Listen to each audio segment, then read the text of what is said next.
Hi everyone, I am Christian Cassia Mendoza, a licensed professional teacher and a proud CBRC top notcher.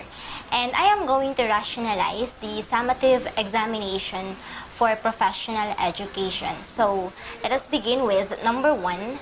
Values are subjective. Your value may not necessarily be my value. What subscribe to this thought? 1. Progressivist. 2. Pragmatist. 3. Essentialist. Let us discuss first the progressivist. Progressivism is a student-centered philosophy which allows the children or the students to have their own beliefs. Second, the pragmatism is a student-centered philosophy as well that changes or shifts according to the needs of the learners. On the other hand, essentialism is a teacher-centered philosophy which believes that there is a set of skills or knowledge that uneducated people or educated people should have. Therefore, we should remove that, and that leaves us with number 1 and 2 as the correct answer, and that is letter D. Number 2, students must be taught self-responsibility is the desire of the blank teacher. A. Existentialist. B. Pragmatic. C. Constructivist. D. Utilitarianist. Utilitarianism is about the general welfare of the society, while constructivism is about helping the students or developing them into making their own concepts, while pragmatism is about being practical, while existentialism, it believes that we have freedom of the will which comes with responsibilities. Therefore, the answer would be letter A. Number 3, of the following, which is the most powerful source of values like beauty and goodness outside the school system? A. Government propaganda. B. Nature. C. Commercial advertising. And D. Mass media. Letters A, C, and D, as you can see, are all not a good source of goodness as well as beauty. That leaves us with letter B as the most powerful source of values such as beauty and goodness. Number 4, of the following, which is the best way parents can support the learning development of their children? A. We have buying materials for projects. B. Making calls on teachers. C. Interest and assistance in class assignments. And D. Checking report card grades. So you can see, letter D is quite impossible, or the first thing that we have to sort out, because it only happens 4 times a year. So 4 times a year mo lang i-check yung progress ng anak mo. So that's not good. Letter B, making calls on teachers. Teachers have more important responsibilities aside from answering the calls of the parents. So, medyo hindi din siya maganda. So, that leaves us with letters A and C to choose from. Now, the better one is letter A, buying materials for projects, because we can track the progress of our students then, and in that way, we motivate our students na gumawa pa and maging creative because ang materials na kailangan nila is complete. Number 5, Teacher Ernie makes sure that he covers the essential subject content while treating them sufficiency or in-depth. What guiding principle is he following for lesson preparation? A. Balance. B. Feasibility. C. Significance. And D. Self-sufficiency. Let us go back with the question. It says that he covers all the essential, meaning all the significant, while treating them sufficiently. Therefore, there is a balance in his lesson preparation. Number 6. Which of the following is the quality of an engaging learning environment most reflective of كل اللي تحتاجه من المقاضي نوصله لك وانت بمكانك. اطلب الحين. Education for all, or EFA. A. Improvise to enhance learning for all types of learners. B. Decentralized governance. C. Student-centered learning activities. D. open communication for all teachers, parents, and students. EFA is all about, or it aims to give quality access to everyone, to young children and even the adults. So the best answer would be letter A, improvise to enhance learning for all types of learners. Number 7, what is the main focus of the School's Mean Success or SMS concept for lifelong learning? A, school recognition and accreditation for success. B, tapping students' potential for success. C, pillars of instruction, research, and outreach for success. And D, mission and vision of schools for success. Now, the main focus of schools' mean success is para ma-develop, to help the students realize their fullest and maximum potential. So therefore, that leaves us with letter B, tapping students' potential for success. That is the main focus of the school's mean success concept for lifelong learning. Number 8, of the following interventions, which is directly aimed at responding to the transitional gap between academic achievement and employment? A, the regulation of tuition fees. B, voluntary accreditation of schools. C, school networking with business and industry. And D, identification of centers of excellence. Now, going back to the question, it says that intervention to the transitional gap between academic achievement and employment. Kung kaya't makikita niyo minsan may mga schools, sa mga colleges, they are inviting institutions, business institutions, or they are conducting job fairs para sa mga soon-to-be graduates ng school nila. And that is letter C, school networking with business and industry. Number 9, learning is influenced by social interaction and interpersonal relations.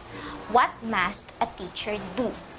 A, make students work collaboratively.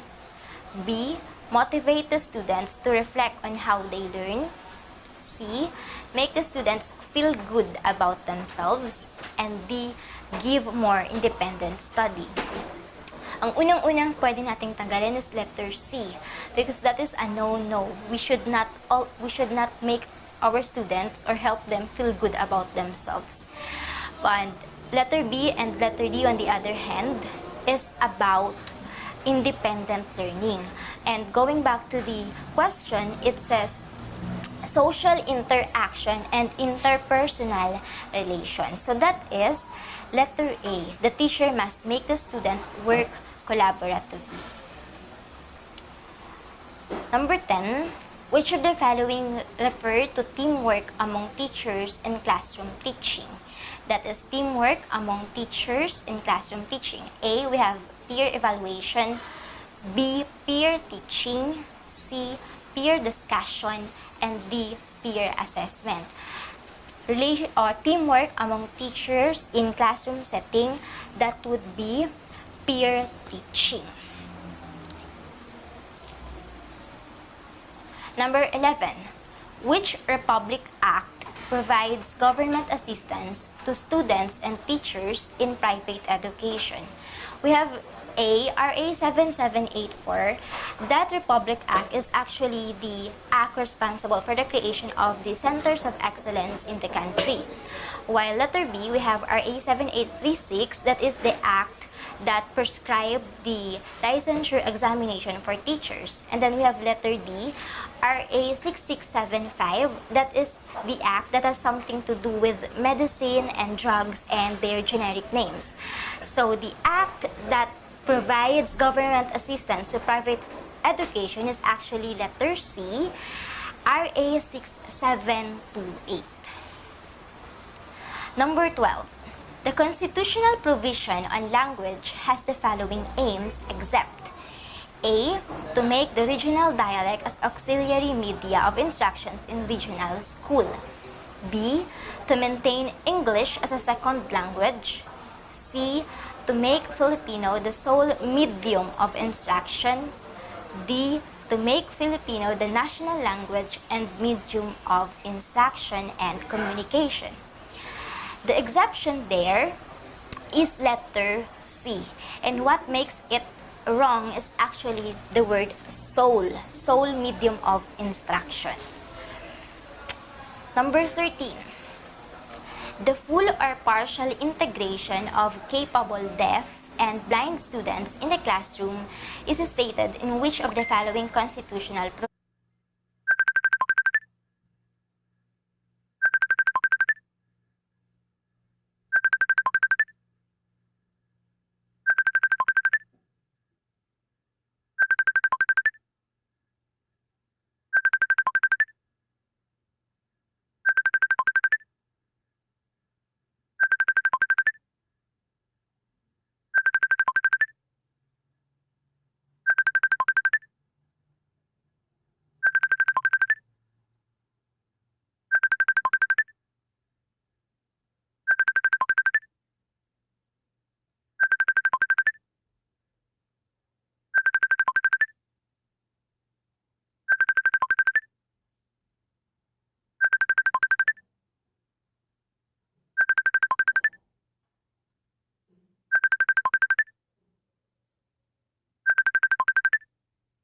provisions? A. Providing citizenship and vocational training to adult citizens. B. Protecting and promoting the right of all citizens to quality education. C. Academic freedom. And D. Creating scholarship for poor and deserving students. Now, going back to the question, it says that full or partial integration of capable deaf and blind students. So, aalisin natin sa letter A. That's for adult citizen. And also letter C, academic freedom. Then you have D, creating scholarship for poor and deserving students. Hindi naman sinabi na capable deaf or blind sila. So, that leaves us with letter B, protecting and promoting the right of all citizens, even the deaf and the blind students, to quality education. Number 14. Section 5, Article 14 of the Constitution states that academic freedom shall be enjoyed in A. Public assemblies, B. State colleges and universities, C. All levels of learning, and D. All institutions of higher learning.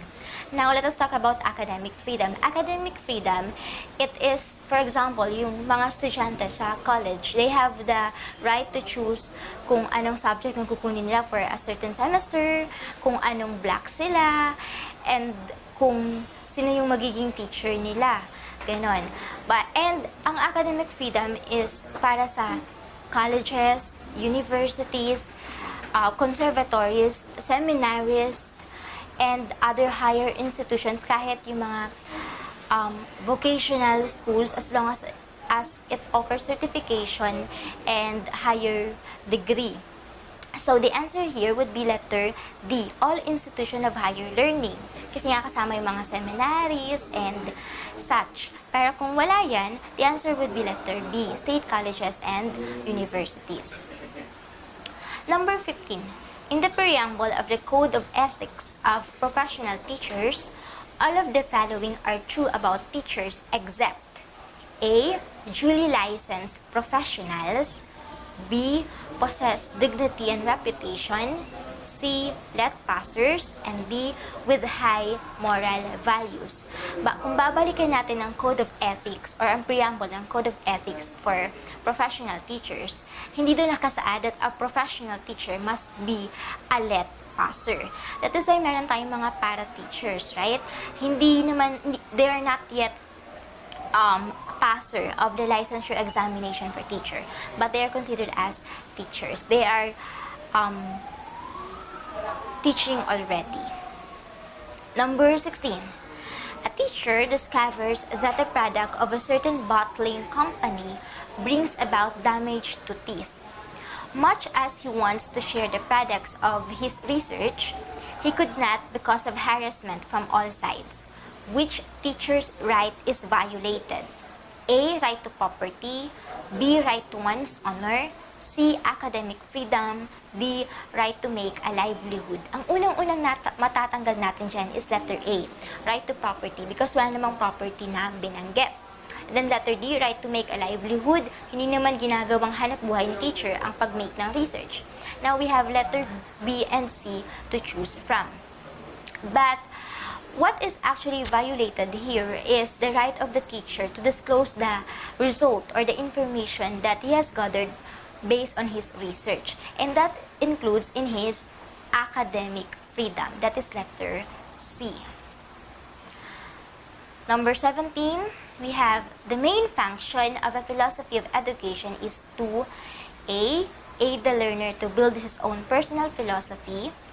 B. Reconsider existing educational goals in the light of society's needs. C. Provide academic background prerequisite to learning. And D. Define the goals and set the direction for which education is to strive.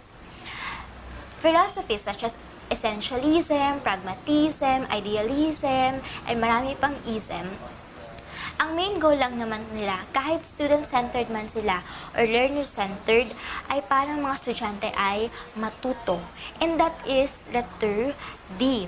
It defines the goals and set the direction for which education is to strive. That is the main function of those philosophies. Number 18. Which of the following abilities is stressed by humanistic education? A. Learn the different philosophies of education. B. Develop man into a thinking individual. C. We have enjoy the great works of man such as the classics. And D. Make man distinctly civilized, educated, and refined. The answer would be letter C. The humanistic education stress that the students should enjoy the great works, or people should enjoy the great works of man such as the classics. Number 19.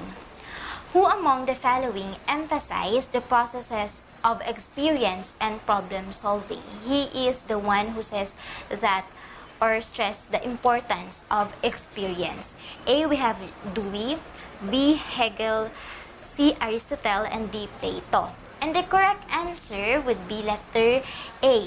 John Dewey. Siya yung nagsabi that experience is important para sa ang mga bata ay matuto. That's pragmatism. Number 20. Who among the following believes that learning requires disciplined attention, regular homework, and respect for legitimate authority? A. Essentialist, B. Perennialist, C. Progressivist, and D. Reconstructionism. Perennialism is about the classics. Parang naniniwala ito that we have to learn from, the learning is from older generations to the younger generations. Progressivism, this is student-centered. Inaalaw yung student na sila yung pumili. They have their own beliefs, they have their own way of acquiring knowledge. While Reconstructionism naman, it believes that the students has may magagawa. They have a part in transforming society. While Essentialism, parang meron ng set of common skills and knowledge na dapat matutunan. Sabi dito, it believes that learning requires disciplined attention, regular homework, and respect for legitimate authority. Those are the common skills and attitudes na kailangan daw. And that is Essentialism. Number 21. A teacher who subscribes to the pragmatic philosophy of education believes that experience should follow learning in her teaching. She therefore exerts effort in A. Encouraging learners to memorize factual knowledge. B. Equipping learners with the basic abilities and skills. C. Requiring learners full mastery of the lesson. And D. Providing learners opportunities to apply theories and principles. Now, let us take a look at the choices. The question is about pragmatic philosophy of education, or pragmatism, which believes that experience is very important. Letter A, encouraging learners to memorize factual knowledge. Hindi naman siya nagpo-provide ng experience sa teacher sa mga estudyante. So that is a no-no. Now we have letter C, requiring learners full mastery of the lesson. Kahit ma-master pa yung lesson, if walang experience para sa pragmatism, hindi pa rin yun po pwede. Wala pa rin. So we have letter B and letters B and D to choose from. Now, the letter B, equipping learners with the basic abilities and skills only, while letter D, it says that providing learners opportunities to apply theories and principles. So what they have learned, they have to apply it. And that is the best answer, letter D. Number 22, the cultivation of reflective and meditative skills in teaching is an influence of A, Taoism, B, Shintoism, C, Confucianism, and D, Zen Buddhism. A, Taoism, it is a belief for the simplicity of life, simple living. Shintoism naman, it's the belief of the Japanese that their country is the most noble country as well as their people. C, Confucianism naman, it is by Confucius and it's about doing goodness. And letter D, Zen Buddhism, that is the answer because it is about reflection and meditation. Number 23, as a parent and at the same time a teacher, which of the following will you do to show your cooperation to a PTA project in your school to be financed with the proceeds of the sales of the school canteen where food prices are a little bit higher?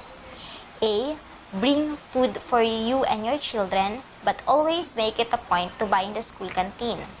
B, buy all your food in the school canteen, but request for a discount. C, bring food enough for you and your children, but do not eat in the canteen. D, buy all your food from the school canteen, even if you cannot afford to do every day. Clearly, the answer would be letter A. That is to bring food for you and your children, but always make it sure to buy in the school canteen. Just as a support sa PTA project. Number 24. The teacher would like to file a case against a principal because of sexual harassment. Which of the following measures should a teacher do without violating the relationship of the teacher to her superiors? A, present the case before the competent authority and prepare to prove the charge. B, write an anonymous letter to a higher school official to denounce the superior. C, call a parent-teacher meeting and denounce the superior. And D, encourage the other teachers and students to hold a demonstration to oust the superior. Letters B, C, and D are all unprofessional acts. Therefore, the best thing to do is to present the case before the competent authority and prepare to prove the charge. Number 25, the tendency to emphasize so much on school beautification to the detriment of pupils' performance illustrates the A, Filipinos' lack of seriousness, B, Filipinos' lack of reflection, C, Filipinos' sense of humor, and D, Filipinos' love for forma. It says there the emphasis is on school beautification. So that is Filipinos' love for forma. Letter D. Number 26. In what period of a child development is physical growth fastest? A, prenatal period, B, early adolescence, C, early childhood, and D, prenatal and early adolescence. Prenatal period, early adolescence, it is the period where the physical growth is the fastest. So the answer would be letter D, prenatal and early adolescence. Number 27. The child cannot distinguish abstracts during the sensory motor period of development. Which of these techniques should a teacher apply to accommodate learning? A, make use of individualized instruction. B, explain the lesson very well. C. Utilize concrete objects to clarify concept. And D. Provide variety of educational toys. Letters A and B, the use of individualized instruction and explaining the lesson very well, hindi ina-address yung problem, and that is, hindi makapag-distinguish pa yung bata ng mga abstract objects during the sensory motor period. So that leaves us with letters C and D to choose from. But letter D, it says that we have to provide variety of educational toys. Letter C is the better answer among the two, between the two, because it says that we have to utilize concrete objects to clarify concept until such a time na yung bata kaya nang makapag-unawa ng abstract concepts. That is letter C. Number 28. Freud expounded that there is a period when young boys experience rivalry with their father for their mother's affection. This is A. Oedipus complex, B. Electra complex, C. Achilles syndrome, and D. Cassandra syndrome. We have to sort letters C and D out dahil walang kinalaman yan. Now we have to choose between A and B. B. Electra complex, that is actually the rivalry between the daughter and the mother for the father's affection. So the answer here would be letter A, that's Oedipus complex. Number 29. A child refused to obey orders or displays negativism as a development trait. How may you best handle him? A. Take every opportunity to praise him for every positive attitude display. B. Detain him after office hours for him to do what he has been ordered to do. C. Insist on compliance to the same degree required of pupils. And D. Avoid giving him orders, or if you do and he objects, take back the order. Letter B, hindi maaari dahil sa mas hindi natin mamomotivate yung bata na ayusin yung behavior niya.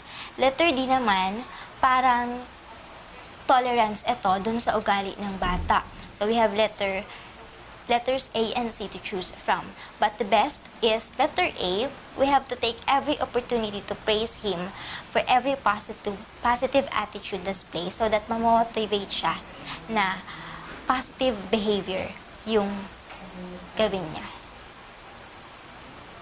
Number 30. The tendency to imitate elders is very strong in the early childhood stage. Teachers should therefore be very good A. Counselors, B. Role models, C. Disciplinarians, and D. Facilitators of learning. The answer would be, since sinasabi doon that the tendency of the children at early childhood stage is to imitate elders, so therefore we have to be good role models, and that is letter B. 31. Which of the following may help an adolescent discover his identity? A. Parents pushing in to follow a specific path. B. Relating to people. C. Decision to follow one path only. D. Exploring many different roles in a healthy manner. Unang-una nating isa-sort out are letters A and C. Now we have letters B and D. Relating to people and exploring many different roles in a healthy manner. But the best answer is letter B because that is the best way for an adolescent to discover his identity.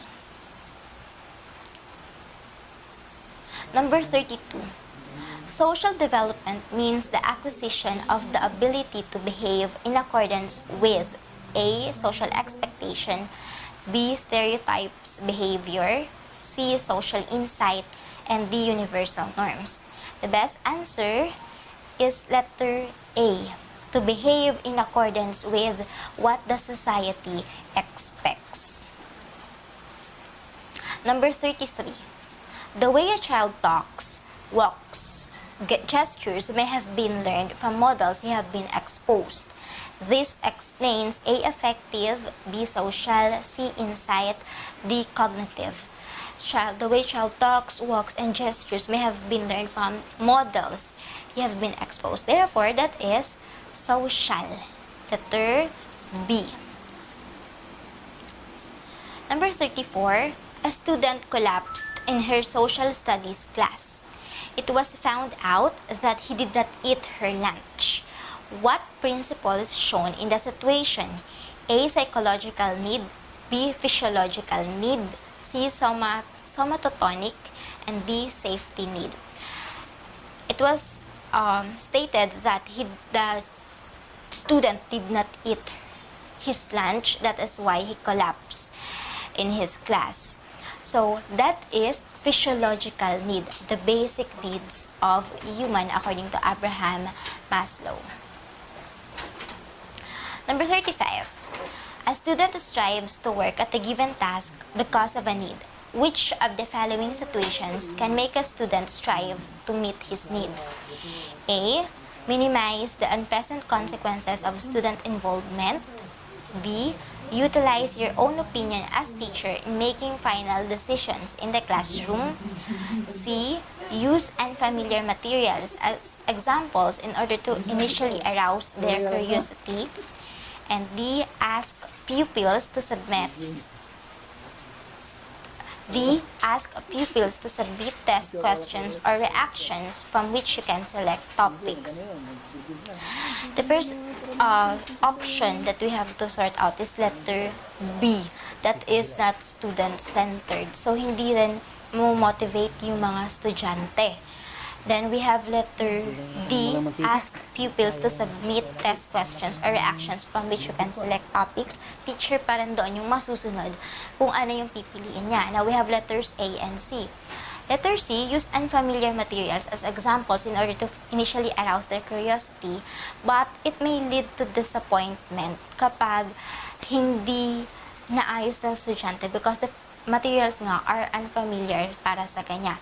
So we have letter A as the best answer, which we should minimize the unpleasant consequences of student involvement. Number 36. Which of these is the most important principle that a teacher should follow in initiating a program of positive reinforcement? A. Make sure the reward comes immediately after the appropriate behavior. B. Punish negative behavior and reward positive behavior. C. Provide regular opportunity for socially acceptable behavior. And D. Consider peer approval and recognition. Yung medyo hindi naman connected sa question are letters C and D. So, alisin na natin and now we have to choose between letters A and B. Si letter B, punish negative behavior and reward positive behavior. But let us go back doon sa question. It says that initiating a program of positive reinforcement. Therefore, that is letter A. We have to make sure that the reward, the best or the most important principle in reinforcement is that the reward comes immediately after the appropriate behavior. So that alam ng bata kung ano yung attitude or yung behavior niya na nag-cause para magkaroon siya ng reward. Number 37. In which way does heredity affect the development of the learner? A. By placing limits beyond which the learner cannot develop. B. By compensating for what the environment fails to develop. C. By blocking the influence of environment. And D. By providing equal potential to all. Again, yung heredity, it affects, so letter D, hindi pwede kasi kahit anong mangyari, heredity affects the development of the learner. So letter D and letter C, we have to remove those options. We have now letter A and B. But heredity, for example, yung magulang mo, hindi naman katangkaran. And then the older generations pa, hindi naman katangkaran. So, basically, there's a great possibility na ikaw, hindi, yung susunod na generation ay hindi rin ganun katangkaran. And that place limits sa learner. So, that is letter A. 38. If a resilient child with superior intelligence is reared in a poor environment, the probable outcome would be A. No change in IQ because environment deprivation has nothing to do with intelligence. B. Slight change in IQ although he can overcome frustration and obstacle. C. Mental retardation since he is culturally deprived. Letter D. Great change in IQ because he is culturally deprived. We have to first remove letter A kasi kahit anong mangyari, environment affects the development and the learning of the child. Kung conducive ba yung environment or not, edi mas maganda. Now, letter C naman, not because culturally deprived ka na, magiging mentally retarded ka na. Of course, that is a no-no. So, we have to choose between letters B and D.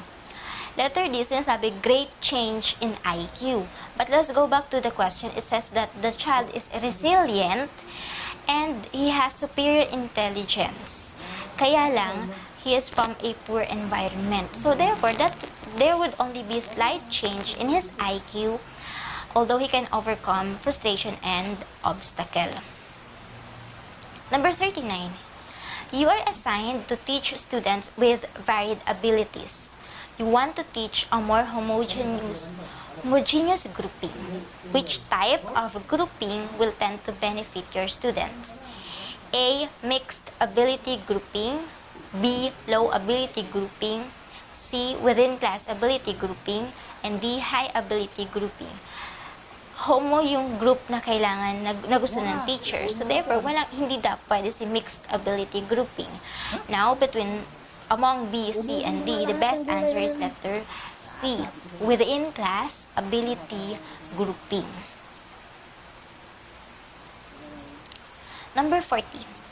Teaching in the cognitive, psychomotor, and affective domains is based on the concept that the learner is A. A moral and feeling being. B. Material and an acting being. C. Thinking, feeling, and acting being. D. Spiritual and material being. The answer is letter C. Cognitive for the thinking, feeling is for the affective domain, and acting is for the psychomotor domain. 41. Which of the following is usually considered the most important factor in a child's observable classroom behavior?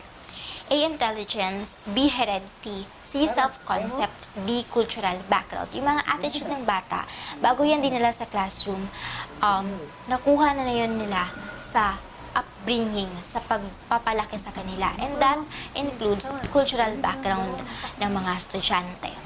So that is answer letter D.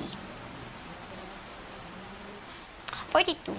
What kind of literary works are very creative by way of descriptive language and dramatic episodes? A. We have fiction novels. B. Historical account. C. Biography. And D. Autobiography. Letters B, C, and D, all of those are narrative. So, hindi pwedeng narrative of real life. So, hindi pwedeng mayroong masyadong maraming descriptive language and dramatic episodes. So that leaves us with letter A, fiction novels, as the correct answer. Number 43. In Grace Goodell's skill ladder, which step should come last and only when needed? A. Using contextual clues. B. Using parts of a book. C. Using the dictionary. And D. Using phonetic analysis. According to Grace Goodell, ang pinakahuli daw dapat nating gawin kapag hindi na talaga kaya is to use the dictionary. That should come last.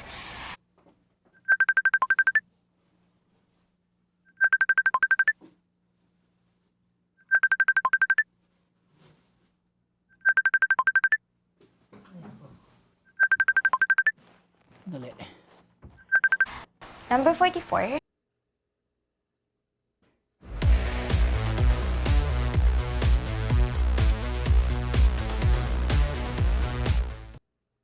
Of law. A. Make them understand the meaning of multiplication. B. Call the child's attention every time you recite the table for them. C.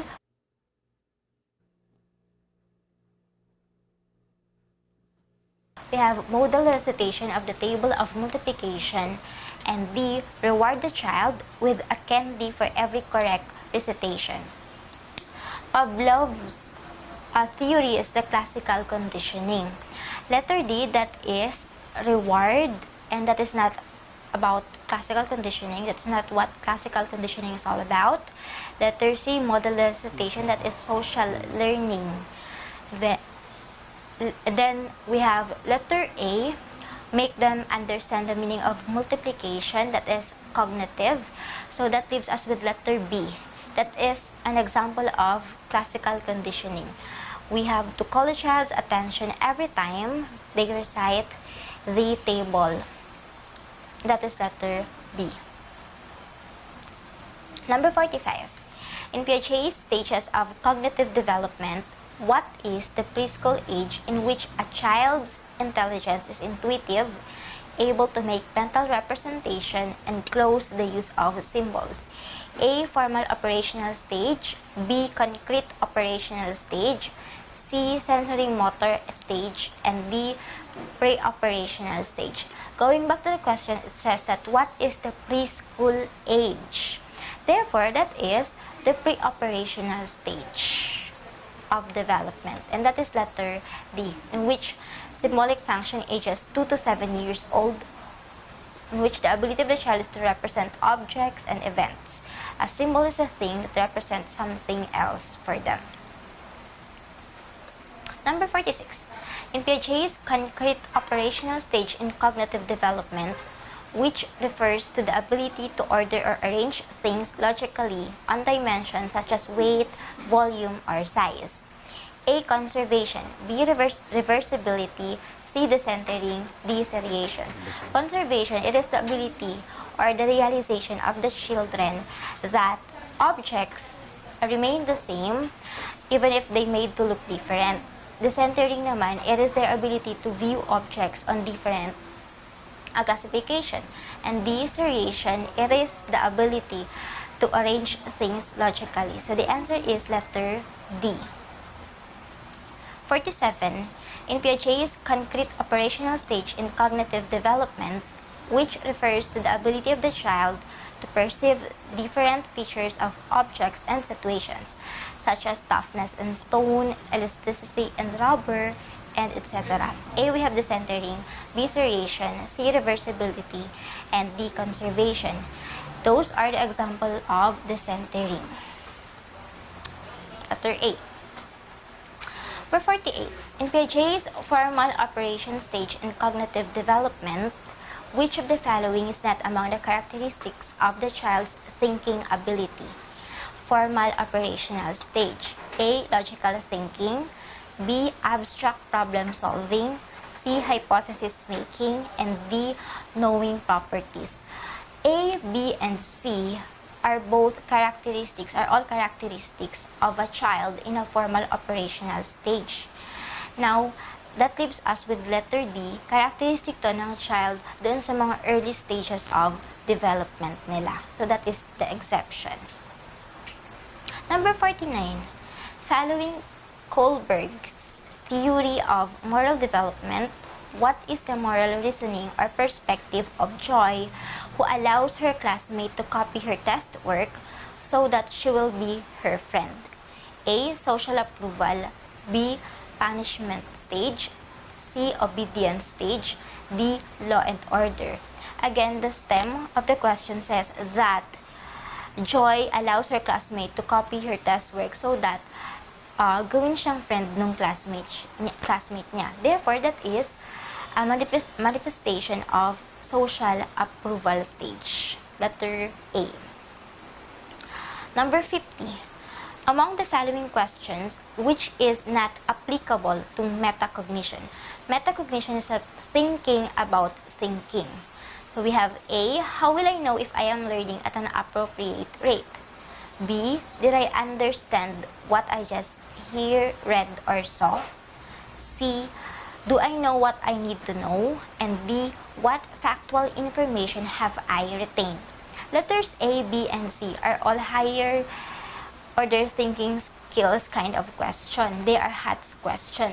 Therefore, and they allow the children, to think about their own learning. Therefore, that leaves with letter D, that is not a metacognitive question. What factual information have I retained? It is just a remembering kind of question. Hopefully you got some value out of this. If you did, please let us know.